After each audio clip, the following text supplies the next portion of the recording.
What was your first experience, first time in a studio playing guitar on someone else's record? My first gig was sort of the best gig I ever had, actually. It never got any better than my first gig. It was with Harry Nilsson. And I used to be friends with Harry's lawyer's son, and I was over at their house hanging out, and Harry came over, and Harry's lawyer's wife, Ronnie, Greg Kell, said, "Harry, you've got to listen to Val play," you know. And he said, "Oh, don't make me do that to the kid," you know.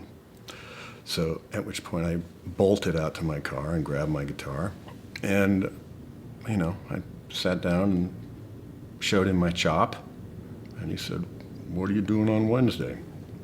I showed up at the studio and cut the guitar solo to the single of the record within 20 minutes of being there. And it was like a dream kind of situation, you know. No kidding. So your first gig ever, the best gig ever. So it's all downhill from there. It was all downhill. What's my inspiration after that? Now tell me, you know, you get in there and there's obviously a producer and an engineer and it's a serious deal. Were you intimidated or? Well, I really wasn't intimidated when I got there because it was just sort of so unreal. I was just kind of like, you know, I was the kid, you know, from the tennis court, you know.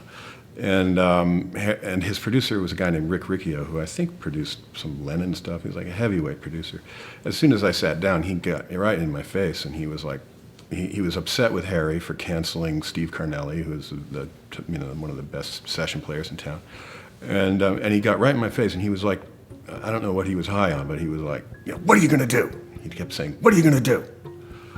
And you know, I remember saying, "Just put it in record, you know, give me a shot," because I knew that the track had been laid and they needed a guitar solo, and I heard it beforehand. You know, I could hear it when I arrived to the studio, and I knew it was right up my alley. It just needed to be sort of a, you know, a bluesy kind of a Stevie Ray Vaughan kind of a thing, you know, and I got it in one pass, and it was like I just nailed it. You know, it was incredible. And then Harry was so proud, you know.